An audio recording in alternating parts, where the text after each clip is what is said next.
Hey everyone, this is going to be a video demo of, or live demo of the Corpus management feature. So we're going to start a brand new project. So we have this Corpus management demo project, which was the same exact project we're demoing from yesterday, but I'm going to fork it so we can show, the base state with nothing being run.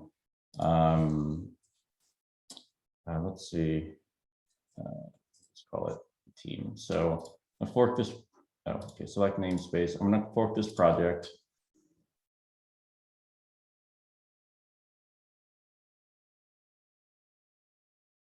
Okay, so this is successfully forked. We're going to go to security and compliance configuration just to see the initial project state. So you'll see that's not enabled, but you can go to the manage Corpus page. This links to the configuration docs, which will be updated once the docs merge request is landed. We go to manage Corpus and we will see that there's nothing here. Now there are two workflows, right? There's one where you could add one manually, and then the other one is where you run a pipeline and it generates one. So we're going to do running the pipeline first to generate a new corpus. So there's a few things that we need to do before that. If we go to, let's see. So I need to generate a user token. So I'll go to preferences, access token, and this is needed for the job. I'm just going to generate one here. Make sure I don't have one. Call this. All right, so I'm going to call this live demo. I believe Aditya said that we only need the API one, but just for the sake of the demo, I'm going to do all of these. But this is one other thing we have to test is documenting which API level you need. I think just API is sufficient, but I can follow up and clarify. So we have this token here. I'm sharing it here because it's a local box, but I will revoke it later. Okay, so now we need to go back to the project we just created. Okay. So we will go to settings, CI/CD, variables, add variable. Sorry, just one sec. I need to double check the name of the token in the project. Oh, it's taking forever. Over there. So we go to the YAML. Now we need to make sure that the name of the token matches up. Otherwise, it won't work. So, oh great. Okay, so this is like a usability annoyance. It's like I just copied and pasted, but now I blew away my token. So now I got to create another one because once you create it, you can't see it. So that's one thing to keep in mind. So this is really annoying, but at least we're aware of it. Okay, so now that I have it, I'm gonna try this again. So I enter it here. Now this is something that got us to, this is default. The problem is, I'm not sure if this would affect running it because we're running this project. It's just, a basic project. I don't think it's running as a protected protected branch. So if we have this as a protected branch, it will also error out. So you have to make sure that that's not selected or your branch is actually configured as a protected branch. So we've added that. Now we go to pipelines. Normally, if you commit and make a change, it will trigger a pipeline, but since we have nothing to change here, actually, I want to call out real quick. Sorry for jumping around a lot. There's a lot to cover, but it will name the new corpus on the first run based off of the corpus name you specified. So it will do one of two things. If it doesn't exist, it will create it. If it already exists, it will use the existing one in corpus management. So in this case, we call this test demo. Now we're going to run this pipeline.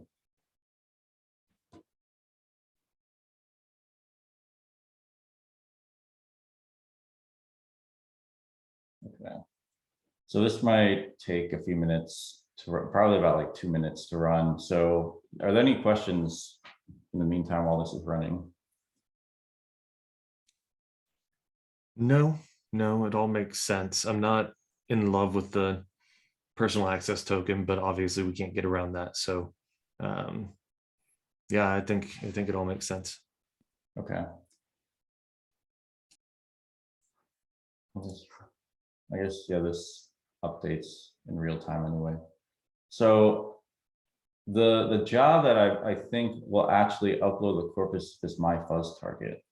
So that's the one I'll dig into to see the output log and show what corpus management is doing. What it'll attempt to do, once it loads up, it will try to look for the existing corpus.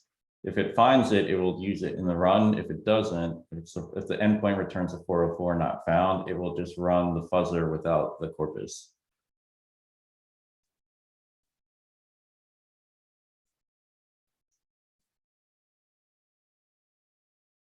Yeah, sorry for the. Is it obvious when it runs it without the corpus? Is there an error message that lets the user know?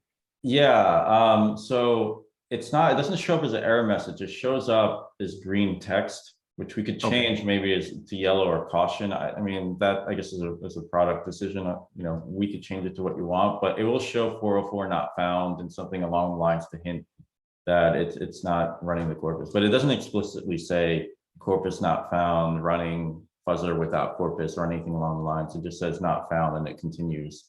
So here, this is exactly what I mean. So downloading artifact, and this is all green, so it indicates nothing is, and it shows up as info. Not found, no maybe there's a typo here, no generating corpuses yet, or maybe not generating corpuses yet, continue. Or no corpus generated yet. Yeah, let me add this to here.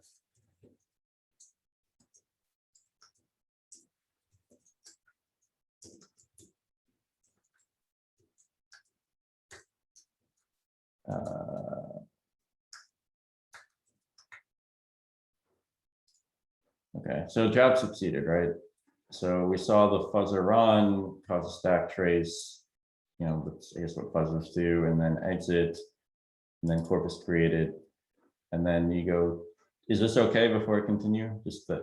Yeah, I think this is great, and that message, I think, you know, updating the texture, but it does make it clear what's going on, and I don't think that it even needs to be a warning, because, you know, if it is the first time you've run it and you know that it's not going to find the corpus, then that's not even really a warning. Yeah, I think it may be just maybe a typo, not generating corpuses yet, or is it like no generating corpuses yet? Seems a little off, but I'll follow up. Configuration. This is kind of annoying to jump through, but now we're back to the screen. There we go. Test demo, 564 bytes, pipeline target last updated. You can download it. You can't see my screen, but this is what I demoed yesterday, is the artifact download. You click on latest job. It'll take you to the job that ran it. Sorry, the pipeline that ran. So I don't know if that should be latest pipeline or phrasing, but this will take you to the last pipeline run. Because I don't think right now we're distinguishing that you have a pipeline that used this corpus as opposed to a particular job. Because if there's so here's an edge case I just thought about. You have a pipeline and you have multiple fuzzing jobs, and each of those jobs use a different corpus. You may have like multiple fuzzers for different languages. Then the data would update here correctly for when the last time the corpus is used in any project, but it would always link at this time to the main pipeline. So I don't know if we, as a follow-up, want to narrow that down to the exact job that used this particular corpus. Because right now we just get in the back end, we just get a list of pipelines, but we don't necessarily match it to, at this time, I think we only know the pipeline the corpus is used in, not the particular job. So, but I mean, yeah, obviously that would make things easier for the user. I don't think it's a huge deal. We shouldn't spend too much time on it. If it's something that's like easy to get in there, sure. If not, I wouldn't worry about it. Okay, cool. So here's the corpus. It was just run. So now what I'm going to do is upload another one. And I'm going to update the job to use the uploaded one that's manual. And again, I don't know if it's worth going through the same validation stuff, but what you saw yesterday, right? Like all this stuff stays the same. So I'm not going to demo all of that again, but Sure. Uploaded corpus, add, here it is, not used, no target, no job. So I'm going to copy paste this. And all we're going to do is update the YAML file. Files. We're going to update the YAML file to now use that updated corpus. And we'll see that reflected in the error log, the job log, because it won't show the 404.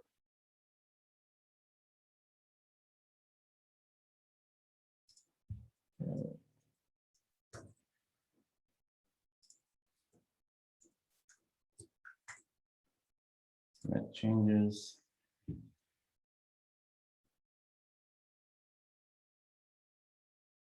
So that's there, and this should kick off a new pipeline.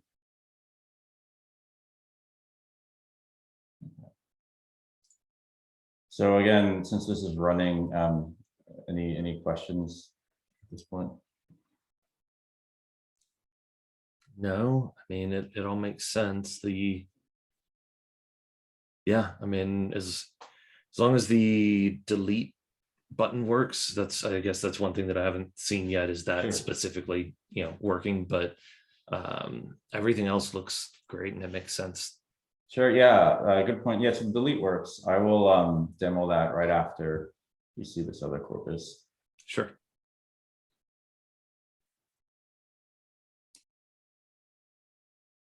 I'm not sure why I paused it.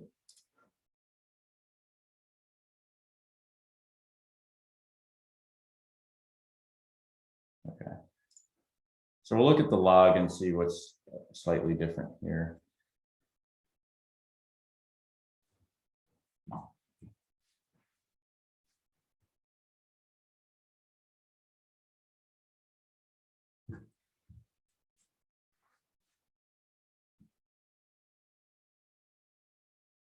I'm trying to think, do you know, so this job that's running, right, is using it looks like the Go fuzzer.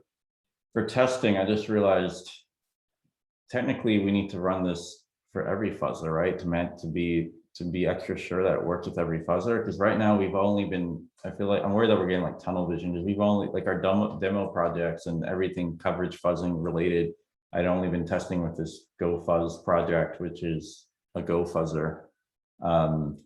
I don't know the backend code when running the interface between like running a fuzzer particular language and then parsing those outputs. I imagine a little bit different, and then kind of funneling it back to GitLab.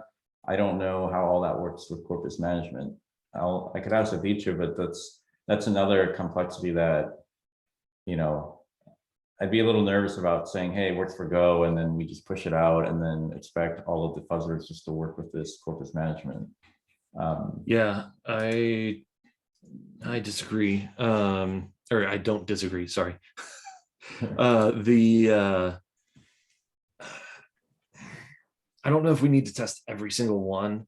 I think if we had a dedicated tester, then yeah, I'd say let's test everything. Let's be extra sure. If it's, and it takes a lot of time to set these things up, and Sure.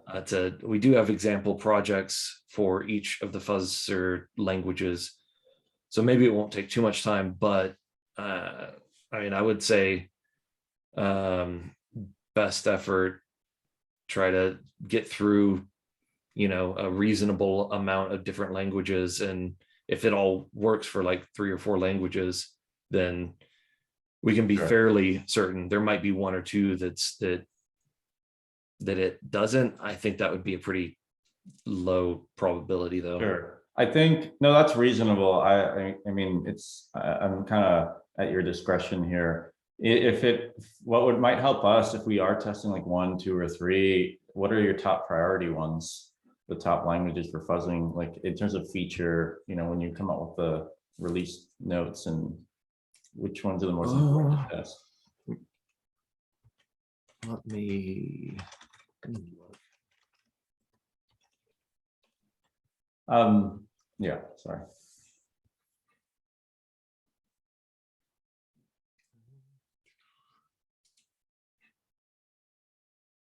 I mean, Go is definitely one of the top.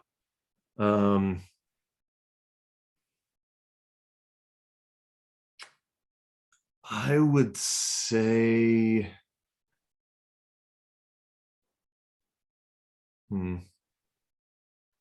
I could circle back afterwards with you, Async, if you'd like.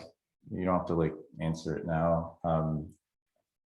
But yeah, I think that there was, I can't remember now. I'd have to circle back with Seth, but I thought there was an issue with the C++ lib fuzzer that was causing some issues in certain contexts, but I can't remember now.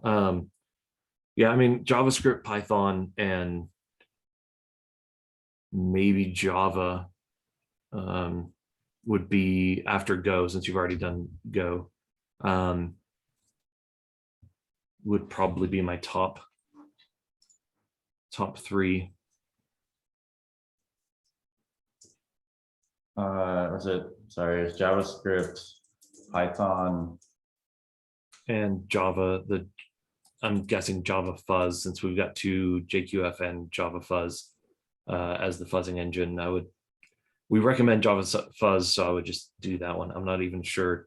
I need to ask Seth why we still have JQF if we don't prefer it. Why don't we just deprecate it? But yeah, I mean, sure. Those would be my top three. C++, if it's actually working, would probably be the fourth. Okay.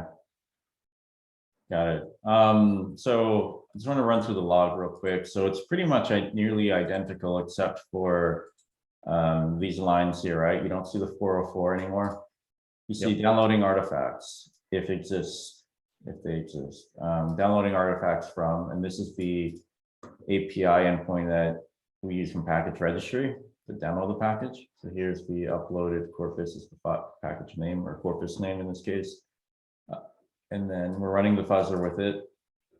And then it outputs. Actually, to be completely candid, it says we're using it, but I don't know enough about fuzzing to actually confirm that the fuzzer is actually indeed doing it, because I never thought to look at the output and be like, hey, okay, it's running things from the previous corpus. To be honest, I'm just taking the word from the log that it's actually using the thing. I'm sure it downloads it, but as far as like actually validly running it in the fuzzer, consuming it and having the output change because it's using it, not entirely sure there, but as far as I know, it is working. And it runs through, and then it Corpus already present. And again, now that I think about it, I haven't verified that like the Corpus actually changes. Like what we download, does it actually append stuff onto it? But that's more of the Corpus implementation itself of the fuzzer, right? Because the fuzzer that we're running would be the one that would, maybe outside the scope for us. But anyway, I'm going to go back to the configuration screen. As far as the front end goes, it should update that uploaded Corpus. See, this is the one we uploaded manually. This is the one that was generated on the first run. And they both have their timestamps. And again, you can download it. Sorry, I'm only sharing the window, so you can't see the download thing, but it's there. Which I demoed yesterday. And then the delete. So if you click delete, you get this confirmation. Cancel out if you don't. You delete it. It reloads. It's gone. Nice. So that's pretty much it for the demo. Anything other than that would be user roles and whether or not you see this or not. I think I'll be adding unit tests for it, but assuming that the backend provides the correct status from package registry, which I am seeing that the values come back, and that should just work. Yeah, I would hope so. Yeah.